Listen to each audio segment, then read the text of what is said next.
सुट्ट्या म्हटलं की आपल्या प्रत्येकाचाच परिवारासोबत कुठेतरी जाण्याचा प्लॅन असतो। त्यातल्या त्यात एक दिवसीय जर आपण प्लॅन केला तर अकलूजचं सयाजीराजे वॉटर पार्क हे प्रत्येकाच्याच आवडीचं। पण सोलापूरकरांसाठी एक ब्रेकिंग बातमी समोर येते। अकलूजच्या सयाजीराजे वॉटर पार्क मध्ये एक दुर्घटना घडली। हवेतूनच पाळणा तुटला आणि या दुर्घटनेमध्ये एकाचा दुर्दैवी अंत झालाय। उन्हाळ्याच्या सुट्ट्या संपल्या असून शाळा सुरू झाल्या आहेत, मात्र अद्यापही पर्यटनाचा आनंद घेताना पर्यटक दिसून येत आहेत। निसर्गरम्य ठिकाणी किंवा पार्कमध्ये साहसी खेळाचा आनंद घेत असल्याचे पाहायला मिळत आहे।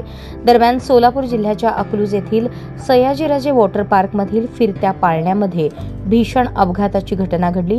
येथील पार्कमध्ये वेगात पाळणा फिरत असताना एक पाळणा निसटून पडल्याने पाळण्यातील 3 जण जखमी झाल्याची माहिती आहे। या दुर्घटनेत भिगवण येथील तुषार धुमाळ नावाचे व्यावसायिक अत्यंत गंभीर जखमी झाले होते। धुमाळ यांना तात्काळ अकलूज येथील रुग्णालयात उपचारासाठी हलवण्यात आले, मात्र उपचारापूर्वीच त्यांचे निधन झाल्याची माहिती आहे। धुमाळ हे भिगवण येथील नावाजलेले LIC उद्योजक आहेत। दरम्यान अपघातातील इतर 2 जखमींवर रुग्णालयात उपचार सुरू आहेत।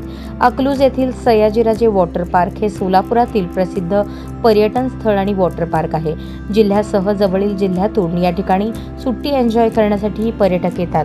जयसिंह मोहिते पाटील यांच्या मालकीचे हे वॉटर पार्क असून दुर्दैवाने आज येथील पाळण्यात झालेल्या अपघातात एकाचा मृत्यू झाला असून 2 जखमींवर उपचार सुरू आहेत। त्यापैकी एकाच्या मानेला फ्रॅक्चर झाल्याची माहिती आहे, तर पाळण्यातील 3रा व्यक्ती घाबरला असून तो किरकोळ जखमी झाला आहे।